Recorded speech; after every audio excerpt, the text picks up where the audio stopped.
was distracted all evening by some guy in the front row that kept waving his hands at me. That was the conductor! Spaces, where I look, I see those wide open spaces where the future waits for you and me. His hands forever! Wherever I may roam, I'll see those wide open spaces and know that Kansas is home.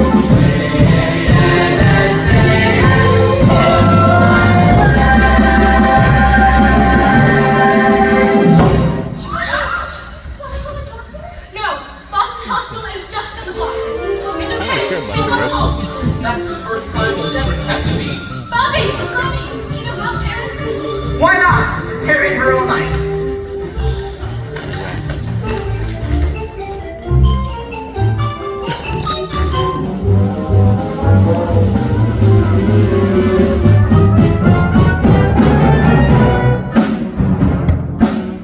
Oh my goodness.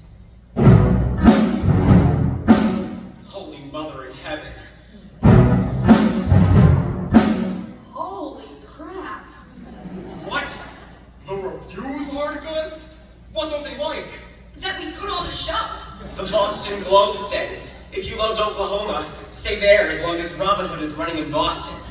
How about calls to mind Walt Disney's Pinocchio? Because the star is wooden, ought to be hung by a piano wire and swallowed by the first whale that enters Boston Harbor. Who said that? The Christian Science Monitor. You're the producer, Mark. I've sunk the profits from my 1958 lingerie line into this song. There's gotta be something in the papers we can use. Well, let me consult with the writing team. Georgia, Aaron, does debacle have two meanings? No. Well, that's a shame. Critics, who would make a living out of killing other people's dreams? I mean, what kind of man would take a job like that? What kind of slob would take a job like that? Who could be mean enough, base and obscene enough to want a job like that? Wait a minute. Here's something in the Herald that might be good. Formerly married composer and lyricist Aaron Fox and Georgia Hendricks have provided film star Jessica Cranshaw with a star vehicle that ought to be driven off a cliff. What kind of mom would raise her boy like that? Who'd want her baby to destroy like that? Who could be jerk enough, hard up for work enough to want a job like that? Oh, what kind of low down dirty bum? Oh, what kind of swinish scurvy scum? Loathsome as they come, I wonder. What kind of man would want a job like that? What kind of putz would make you nuts like that? Who could be sick enough, mentally sick enough? Who'd want to grow to be everyone's enemy? Critics so hated and so let's go over here and tell me what kind of man would want a job like. Get a load of this. The Cambridge Patriot says, considering the talent of the veterans involved, Rob Hood is sure to be a huge Broadway smash.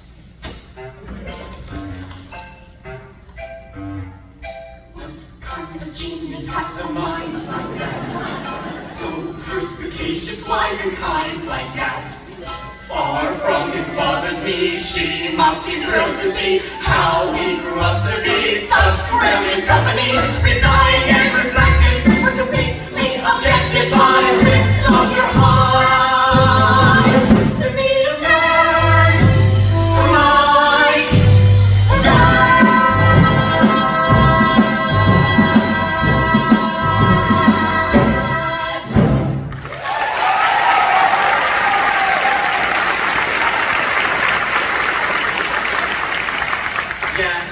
all well and good, but the Cambridge Patriot is not the Boston Globe. The Globe is the review we needed. Funny how none of them mentioned Jessica fainting.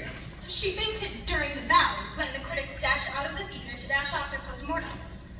Face it, we've gotten our notices and we've been given notice. I'm afraid you're right. No, you two are just oversensitive because you wrote the show. The first musical my husband and I produced was savaged out of town, but we rolled up our sleeves, did a major rewrite, and brought it to Broadway. And that musical, my friends' Kiss, Me, I'm Irish, closed before the audience even opened their playbills. But the point is, this is a Sidney and Carmen Bernstein production. We decide if it goes to New York, not Daryl Grady of the Boston Globe. So we're still shooting for Broadway. Georgia, Aaron, you keep writing tunes that bounce. Oscar, you keep writing checks that don't. Very nice, but until our leading lady gets out of the hospital, who knows what happens next? They just have her under observation. I'm sure she'll be out by the morning. Is there no limit? Sounds like our director. Is there no limit? He got such horrendous reviews. Is there no limit, I ask you, to my unbridled brilliance? Chris, where were you tonight? I sunk a lot of money into this show.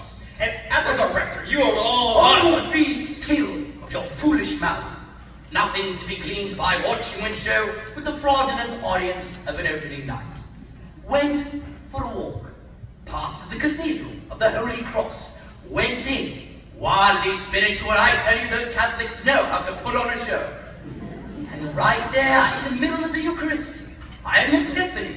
At this stage in the life of any musical, one should refrain from inventing anything brilliant, but simply eliminate all that awful.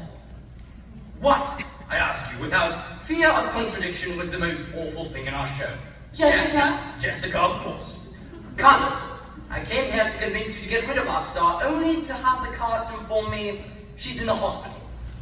I see the hand of the Lord in this. Miss Bernstein, there's a phone call for you in your office. Well, thank you, Jody. That's probably my husband calling. And where was Sidney tonight, Carmen? Oh, well, he's in New York booking a theater for us, and knowing my husband, also booking a soprano who doesn't dance but knows how to move. At least she can joke about it. It's easy to joke about marriage when men like Sidney and you don't take it seriously. There's no comparison. I never did any more than flirt with any woman in any cast once you and I got married. Barbara O'Brien. She was an usher, and that was only after you moved out. Oh, so you finally looked up from your music and noticed I was gone? Tony, you're the stage manager. How are the cast taking the reviews? They decided to dress the nine to throw a combination opening and closing night party. Defeatist, the lot of you. You've yet to hear my plan of action, but hear it you shall. Johnny, come help me watch you move the piano. What plan of action? You think he wants us to go to Broadway with some understudy? At least we'd still have Bobby in the title role. And that's what matters, right? I mean, the whole reason you teamed up with me again was so you could rekindle a romance with our leading man. Aaron, when I signed up, I had no idea Bobby was in this show. Oh, really? The night of our very first rehearsal, did you walk right up to him and say, Hi, Bobby. Hey, sweetie. You know, it looks like we're heading back to New York a little sooner than we thought, but if it means you and I are going back together, then that's one flop. It's a big hit with me. Et bien, mes enfants, a brief demonstration of what's been wrong with this show from its very first love song. You mean Thinking of Him? It's one of my best songs in the show. One of our best songs. See, Georgia agrees with me. Nonetheless, I've had a problem with it since our very first day of rehearsal. Georgia, sing our leading lady's opening number. Which song is this? Oh, the one with the new lyric George wrote about me. About Rob Hood. Precisely. Aaron, play. Georgia, sing. Joni, put her in light Q5. Like Q5? This is silly. I haven't sung on a stage in years. Just sing. Thinking of him. Thinking of him. Sometimes it seems I spend every moment of my waking day thinking of him, making him laugh, sometimes making him strong, sometimes making him feel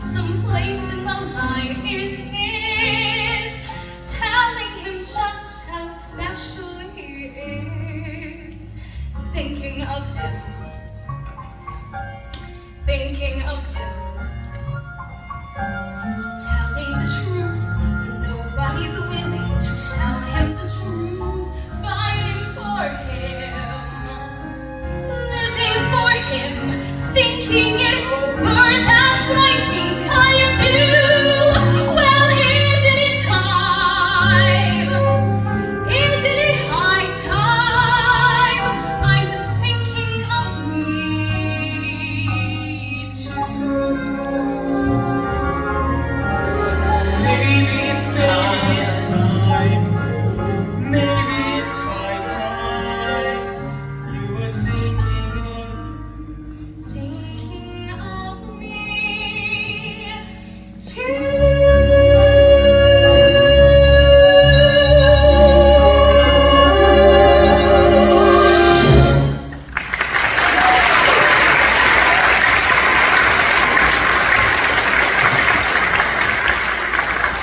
Well done, Georgia.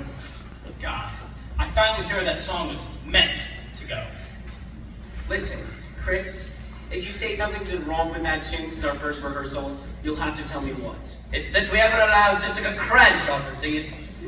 Now look here, everyone. I think it's a crying shame our leading lady collapsed at tonight's performance. She might have done it weeks ago and saved us a month of misery. But the cavity that Jessica has created must be appropriately filled. May I speak? As Jessica's understudy, I would feel terrible taking over under these circumstances. No need to feel terrible. But I can... No need, because you're still going to be the understudy. To Georgia.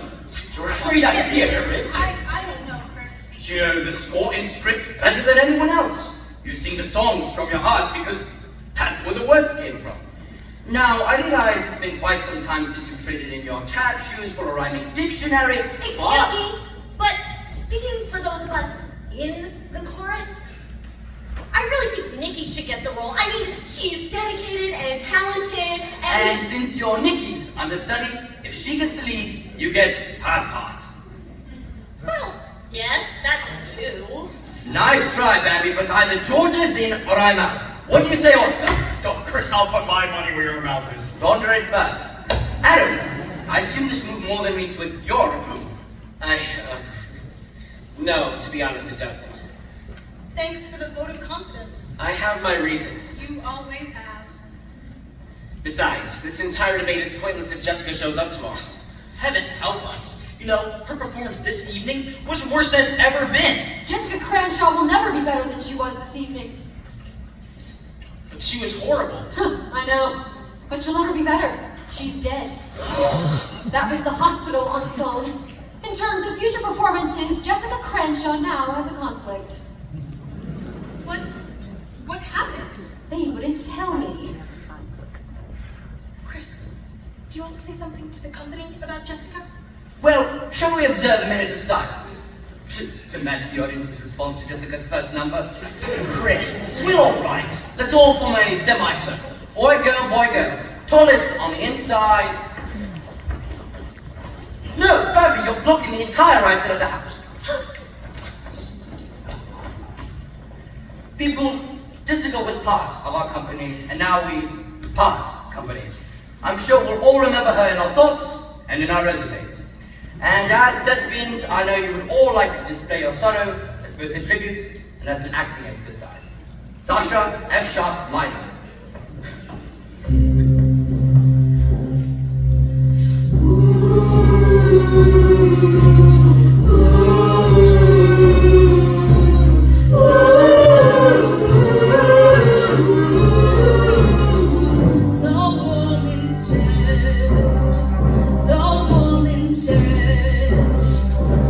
Tell her fans to change their plans. The woman's dead.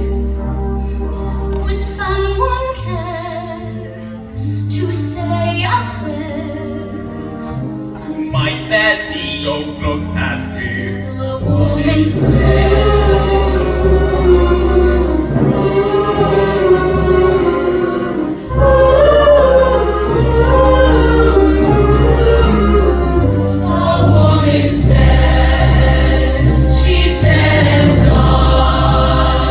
She's flown the coop, and now our troop is mine as one.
assigned to the homicide division, and oh, it's an honor to be standing on the same stage with each and every one of you.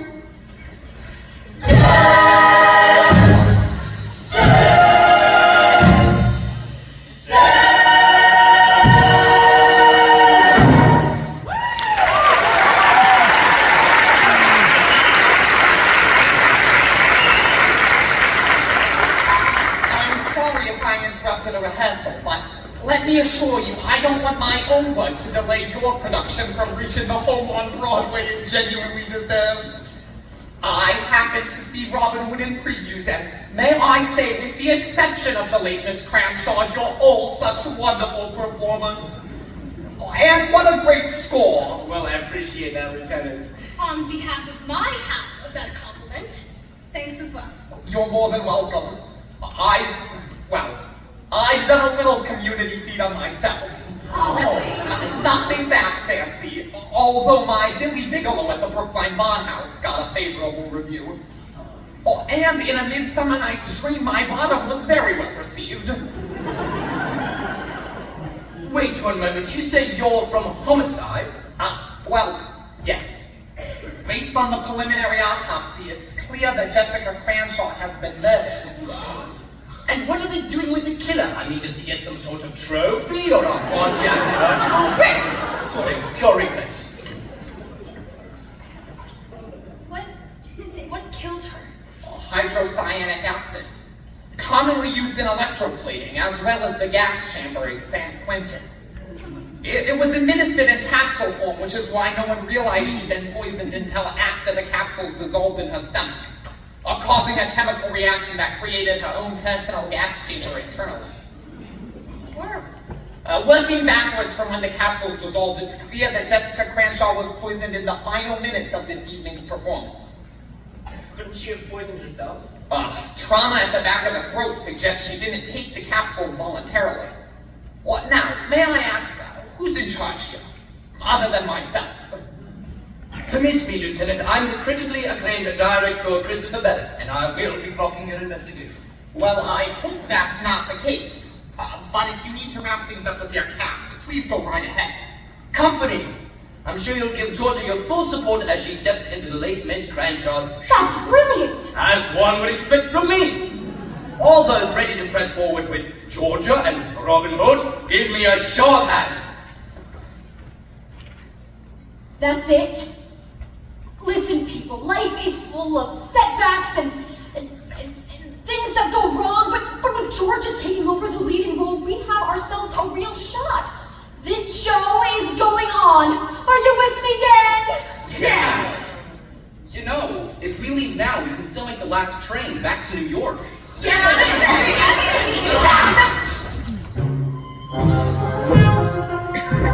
It's clear that every one of you is in perfect physical condition. So the show must go on. Why? Because, as old as time itself, there's a grand theatrical tradition that the show must go on. Yes, I've got a contract. You signed a contract. Go read your contract, and I will count to 10, and then I'll sue you. Oh yes, I'll sue you. And when I sue you, you'll never work again.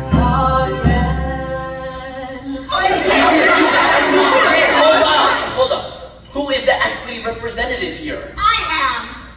Mrs. Bernstein, as equity deputy, I must warn you, any further threats, and you will be brought up on charges. Oh, shut up, Elaine. The name is Bambi.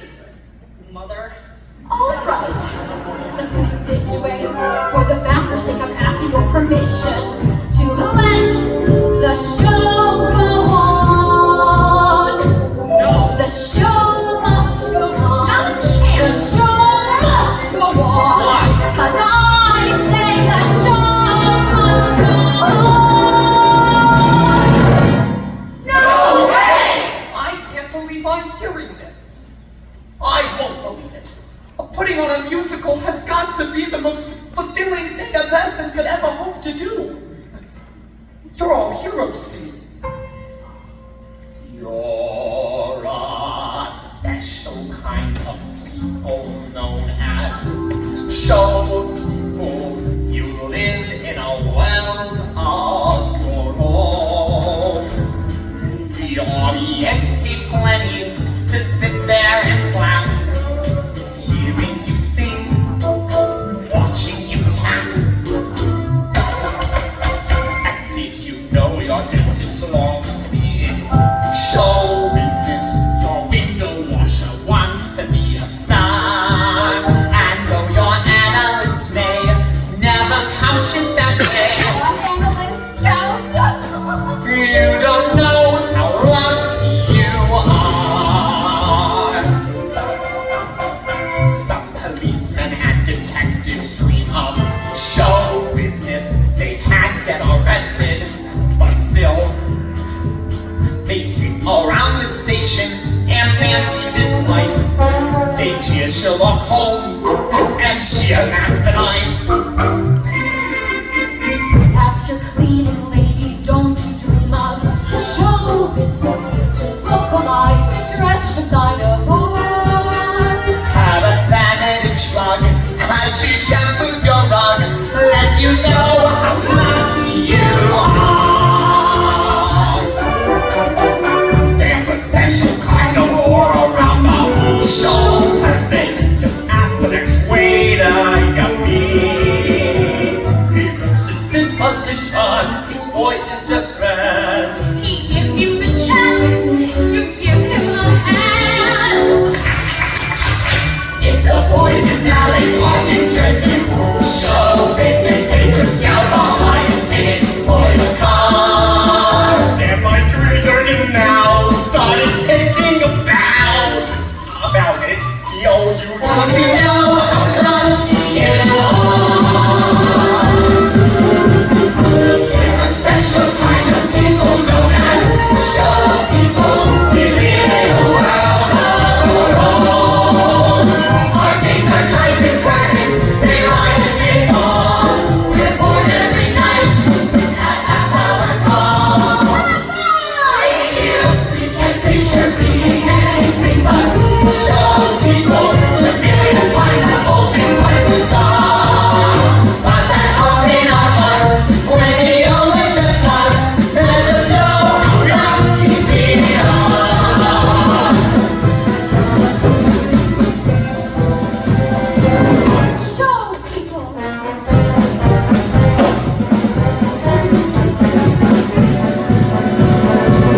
Show people.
Lieutenant, may I speak to you for a moment? My name is Nikki. Harris. Miss Nikki Harris, I read your bio several times through on the bus ride home the other evening. And may I say, I found your performance particularly memorable. It was just lovely. Well, thank you. Lovely. Oh, thank you. I'm crazy about your little vibrato. Very kind. Anyway, yesterday, Miss Cranshaw asked me if I could coach her on some of her lines, and, That's so like you. well, I'm also her understudy. Or, at least, I was. I guess I'm George's now. But then these 3 letters fell out of her script. She didn't keep them, but I kept them. I'm afraid my fingerprints are all over them.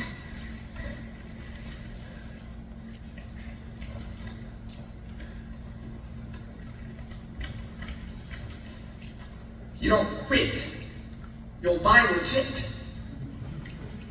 You met her in the school, but I'll murder you. You'll drop dead before the curtain does. Can you tell anything from them? Well, they seem pretty negative in spirit. Well, yes, of course. Oh, you were hoping for the Arthur Conan Doyle version. Oh, well, I'm afraid these notes reveal very little. Except, the person who sent them was a man in his early 30s. About 6'4" in height. He wears a pewter ring and served in the Merchant Marine. And despite being right-handed, he's known to his closest friends as a lefty. However did you know that? Oh, I didn't. I was just saying that. Oh, you probably hoped I could... I mean, wow. If I could tell all that just from... I mean, wow. Well, gee, for a second I was impressed.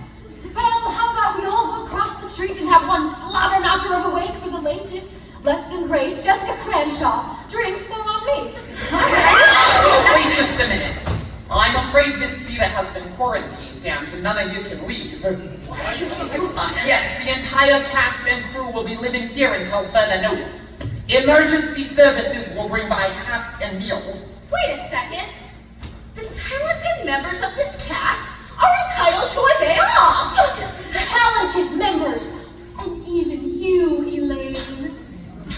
Look, correct me if I'm wrong, but to the best of my recollection, Jessica Cranshaw never left the stage during the show's last 10 minutes.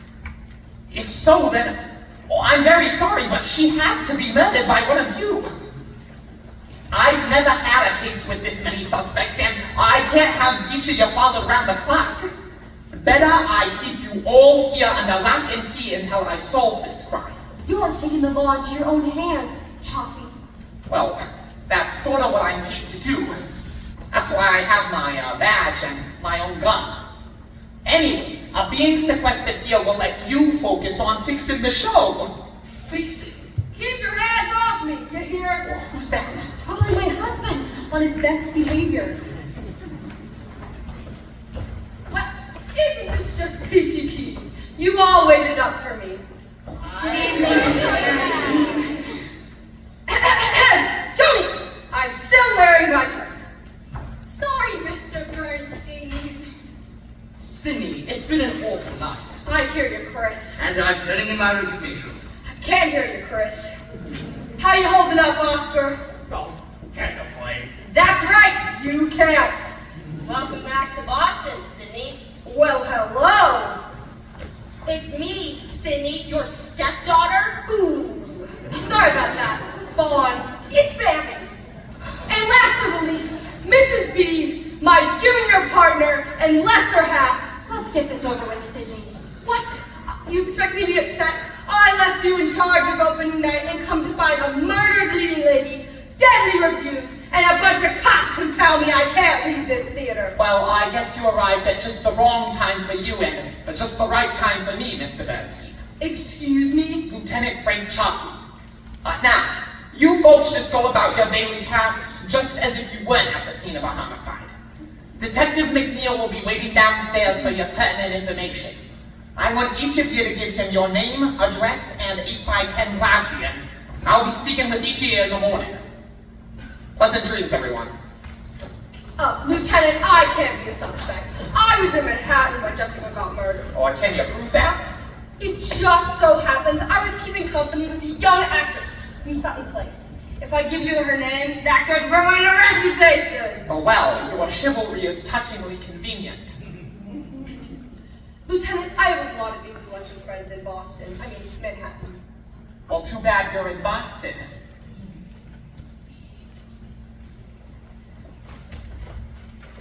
And will you be wanting me any further, Lieutenant? No, but I do have some questions for your boyfriend. Oh, I don't have a boyfriend. Oh, gosh. Oh, actually, I'd like to take you into my confidence regarding this investigation. And why is that, Lieutenant? Because if I don't, there's really no reason for us to keep talking. Well then, take me into your confidence with confidence, Lieutenant. Something's very wrong here. I've just met an opening night cast who all seem incredibly eager to close. Well, I can understand how they might feel. They all gave up wonderful jobs and hit Broadway musicals to work up here in Boston. I mean, I've never performed outside of the city, and Bandy's had to fight her mother every step just to be in the chorus, but the rest of the cast is underpaid and overworked, though surely not enough to drive any of them to murder. Well, keep in mind, I'm within an arm's reach, any hour of the day or night. You think I'm in some danger? Well, no, that was a completely unrelated fact. You probably live with danger on a daily basis, don't you, Lieutenant? Oh, it's mostly just paperwork and procedure. Detectives have no opening nights, Miss Harris. We make our entrance after the curtain has fallen on someone else's life. It's a calling, isn't it? Like a doctor or a teacher. Or an actor. I suppose you're right. I can't imagine doing anything else with my life. It's not wrong to be married to one's work, is it? No. But sometimes it's no honeymoon. I love my job. I really do. And if I say so myself, I'm good at it too. I catch the bad guys most of the time. So it's a good life. A perfectly good life. Not exactly sublime. But sometimes I think, at the end of the day, when I've read The Last Burglar is Right, that the day that's to come, and the week that's ahead, will be lunch counter mornings, and coffee shop nights. Lunch counter mornings, and coffee shop nights. It's reassuring to have such a dependable schedule. I like matinees every Wednesday. Oh, brisket and broad beans each Thursday. With your friends. Oh, yeah. I like my pals, the guys on the force. We're not very social. They're all married, of course. Sometimes we go bowling, or we have a few beers. So it's a fine life, a perfectly fine life. I give it 2 cheers.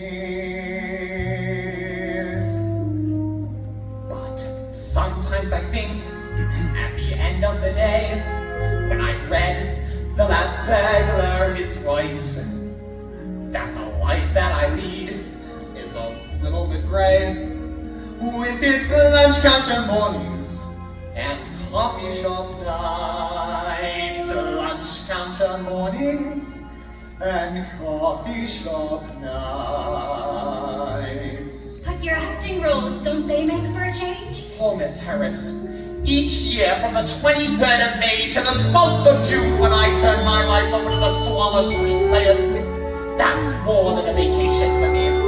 It's an overture of hope. It's the curtain rising on the greatest joy of my life. But the rest of the year, the life that I lead is a little bit gray.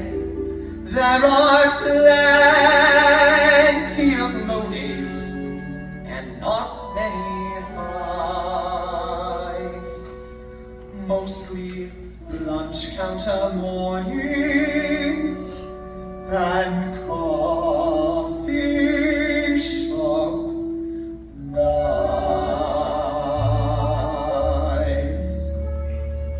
I don't mean to seem forward, but might I walk you home?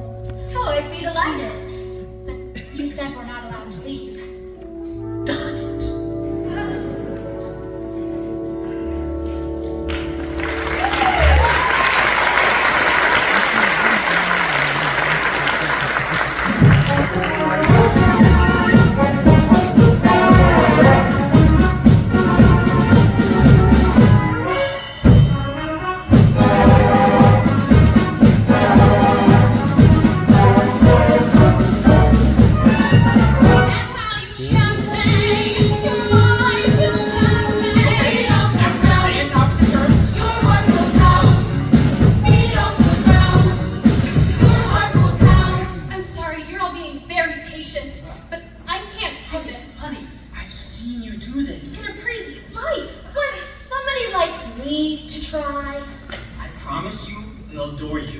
almost as much as I do. I can go from a grangete right into a split. And you're looking just great. Impossible, I know, but somehow I do it. If one of you is the killer, would you please take her next? Folks, Detective O'Farrell is here with the last delivery of clothes from your hotel rooms. Claim your bundles downstairs. And in 1/2 hour, Lieutenant Chaffee will be questioning the altos and the tenors. Ah, Herr Lieutenant, rising from your interrogation chamber to grace us with your presence. I thought I'd stretch my legs. I've been stuck in green room all day. At least you got to sleep in your own bed last night. Sorry about that. I intrigue you, don't I, Lieutenant? Why, yes, Mr. Bellin. Both as a director and a suspect. Lieutenant, I got what you wanted. Oh, thank you. And did you pick out those clothes for Nikki Harris I asked for? Nothing but blues and greens, just like you asked. You trying to set some kind of trap for her? No. I'm trying to match her eyes. Hands up! I'm taking out the drop! Excuse me, Lieutenant Frank Chaffee, homicide. Mind telling me who you are and how you got in here? Well, as a member of the press, I'm exempt from your quarantine, Lieutenant. Daryl Grady of the Boston Globe. After the review you gave Robin Hood, I'm surprised you'd show your face here of all places. I'm just as mystified as you. The show's producers called and asked me to pay a visit. That's right. Carmen Bernstein, Mr. Grady. You'd have our thanks for coming by if not for your review. Listen, I tried my level best to say something good about your show. I praised the choreography and the young woman who played the school marm, Nikki, Harris. Well, I'm afraid it's all history now. My condolences on the loss of your star and your show. When you interviewed me last week, I told you we were going to Broadway no matter what you wrote about us. We are keeping Robin Hood open, and once we've ironed out the kinks, we're asking you to review it again with Georgia Hendricks in the lead. Georgia Hendricks? Your lyricist? She hasn't been in a show for years. Well, that's some story. And yes, there is a precedent for reappraising a show with a new lead. All right, tell you what, I'll re-review your show. Tomorrow night. Tomorrow? It's the best I can do. And to be fair, keep in mind not many shows can survive 2 bad reviews from the Globe in 1 week. Carmen, go tell the cast we have 24 hours to hold a week's of rehearsals. If we fail, you'll live to regret it. Oh, Sydney, maybe the reason you're such a lowlife is because they built you so close to the ground. Good day, Lieutenant. You just made it one, Miss Harris. That dress goes very nicely with your eyes, Nikki. Thank you. I can't believe it. Mr. Daryl Grady, am I allowed to offer my thanks for the kind words you wrote? Please don't misunderstand, Miss Harris, but I try not to fraternize with the artists I review. But let me say, you did stand out in what was otherwise an abundantly misguided production. I thought the review you gave Robin Hood was needlessly cruel and way off the mark. Well, I'm not sure you know how to judge acting, Lieutenant. You are the expert.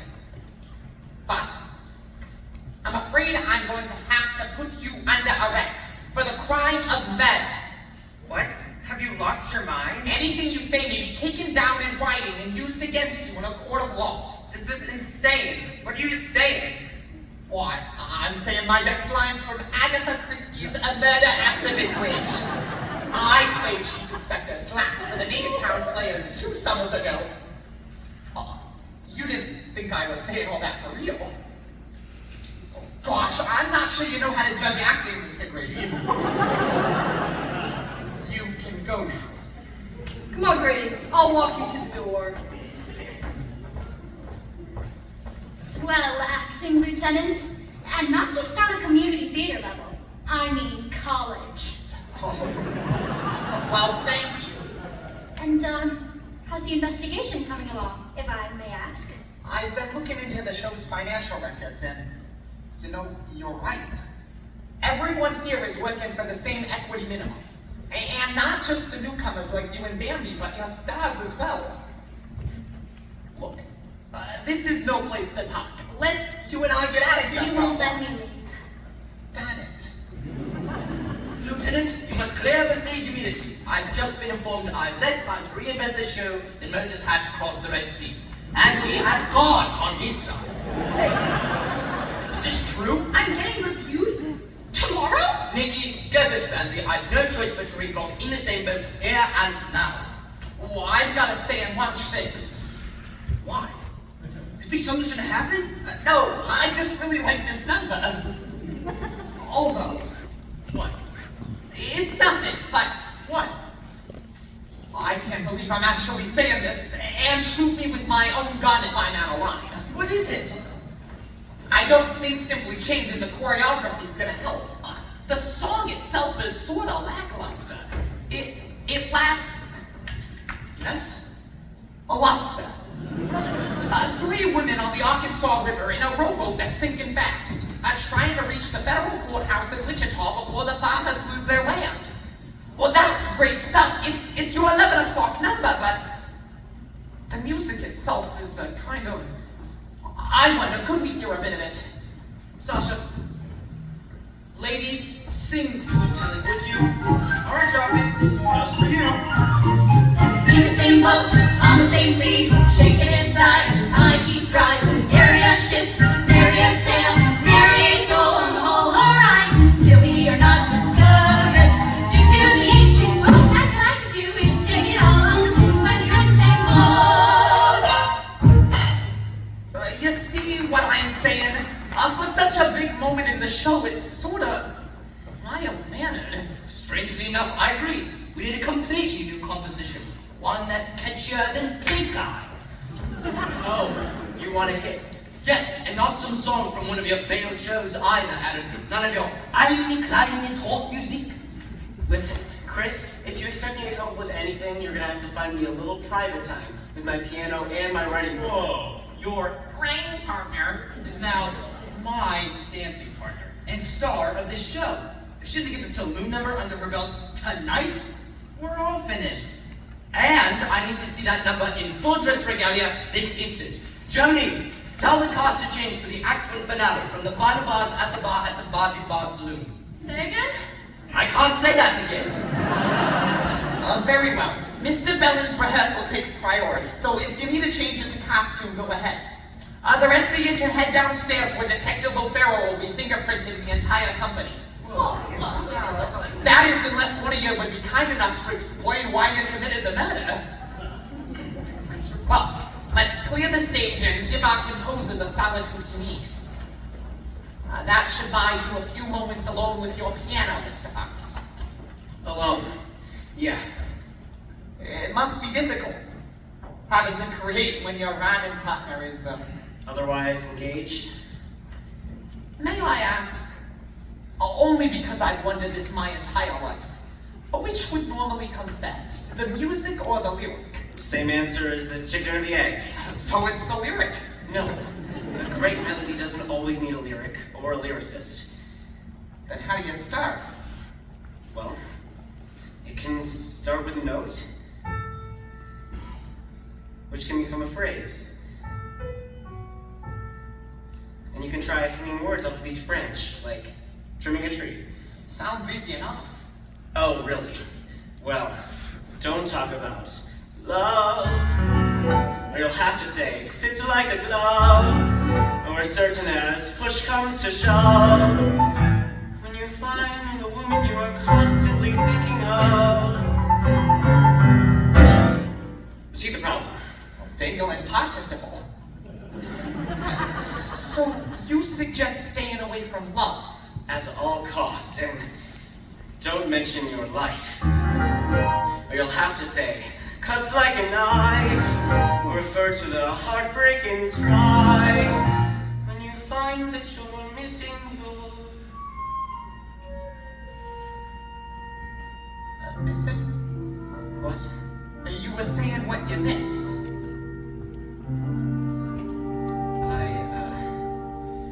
I miss the music, I miss the song. Since she's not with me, it comes out wrong. It doesn't matter. try. I've lost the music, I don't know why. You may have known before I met her, I wrote alone. But if you ask me what I prefer, I'd say the music I wrote with her.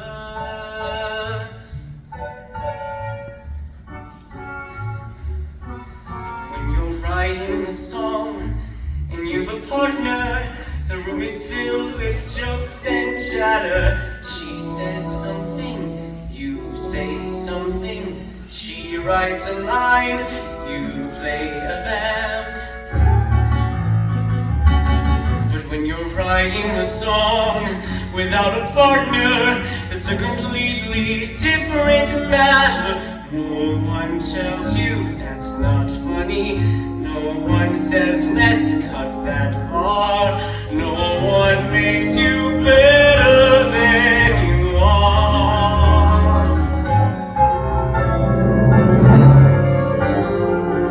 I can't pretend I miss the music, I miss my friend.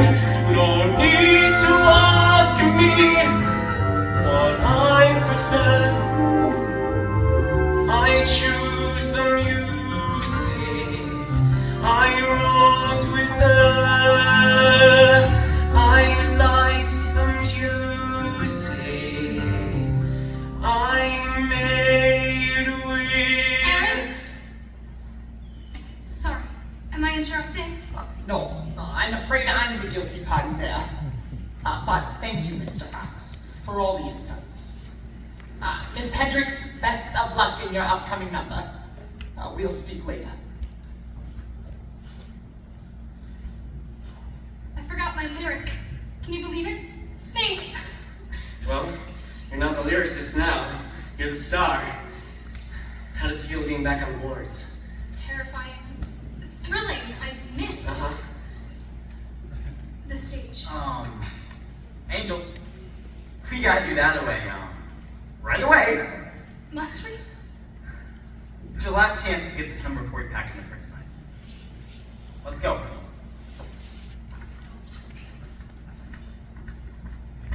Aaron, I'm thinking you were right when you said I was wrong for this. Georgia, break a leg. Thanks. You can finish the song without me? I'm a one-man band.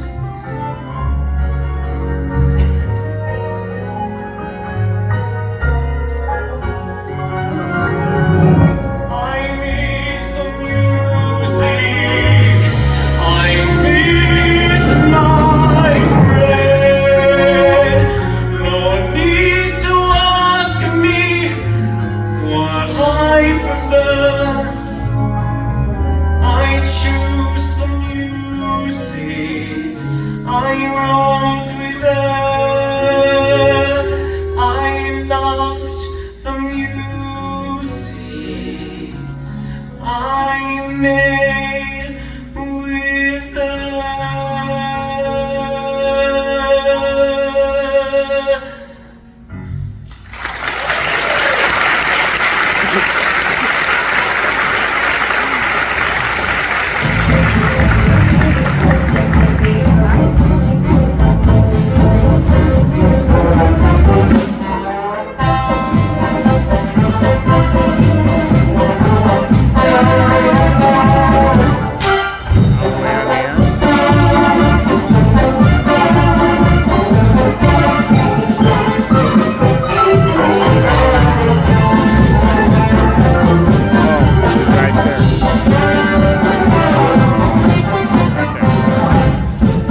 Kiss me while you can, boys. I've got my sights set on Rob Hood.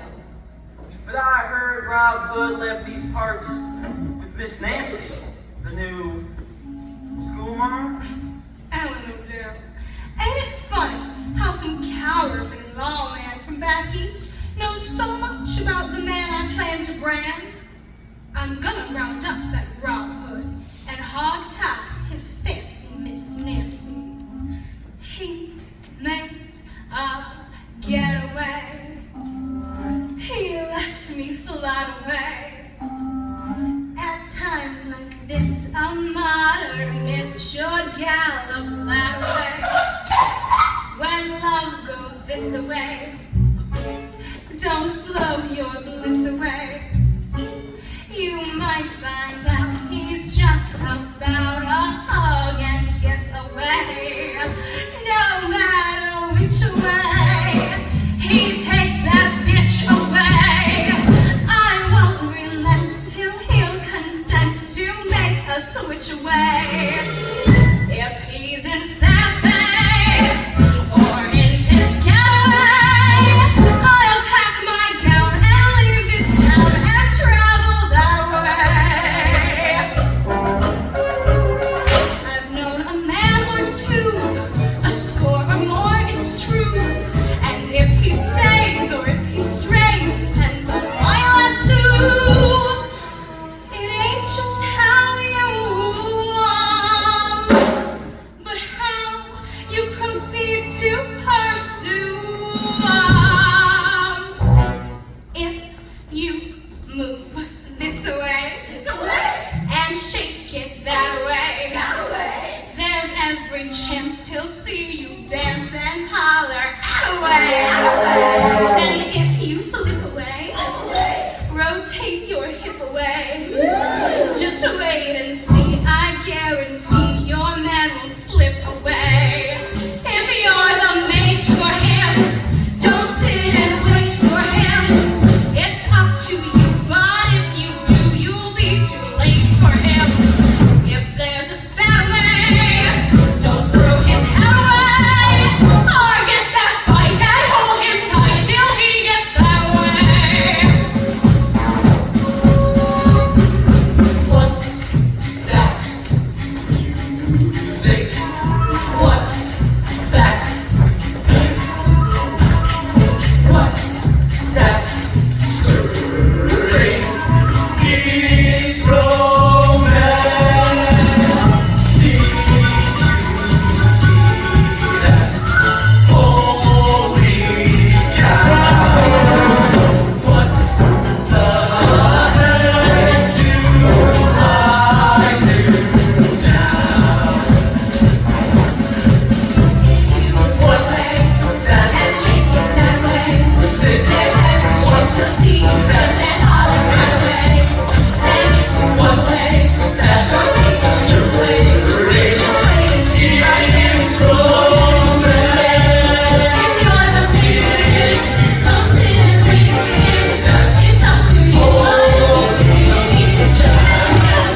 Roger, now it's dynamic and uplifted. I'm leaving the audience champing at the bit for Act 2.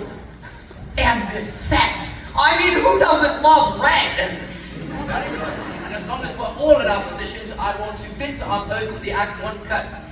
Sorry, but if I may, I've had a chance to speak with each of you, and you seem to be a terrific bunch of people. But I'm afraid this briefcase contains some pretty compromising evidence I've turned up about one of you. I don't want to point fingers, but... Lieutenant, there's an urgent call from headquarters. Shoot, Mr. Bellin, just go on with what you were doing. Yes, all right. So as I was saying, I want to set our post for the Act 1 curtain. So if you will all please just...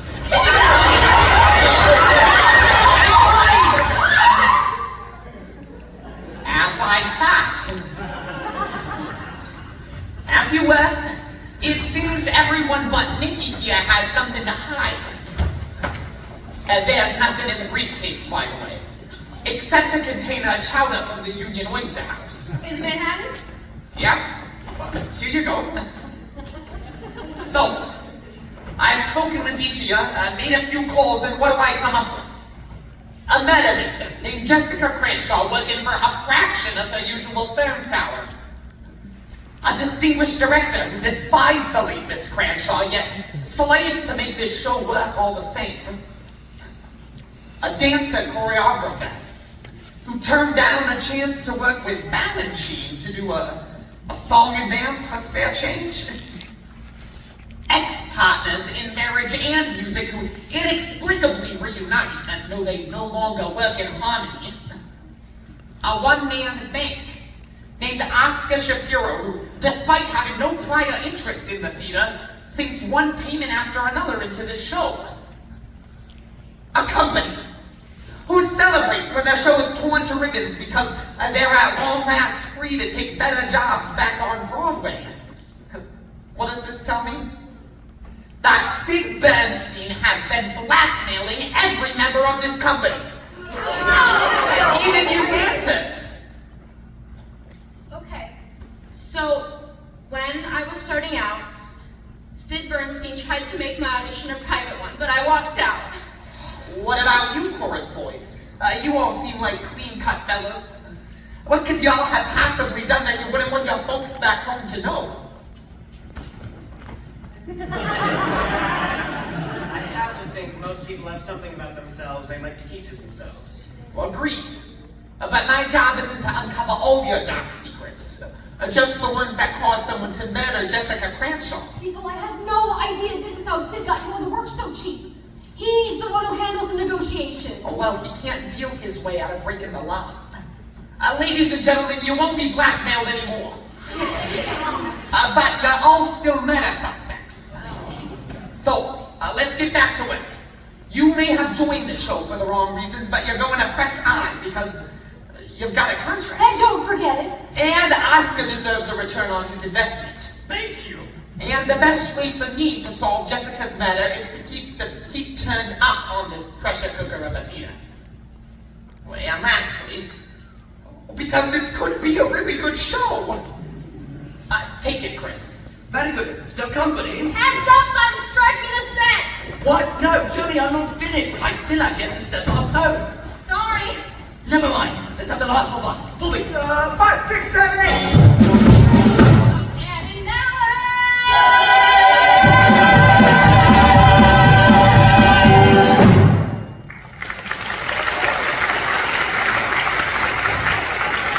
Why is there no cut? we're having a little trouble with it. I want it closed now. All right, how's this?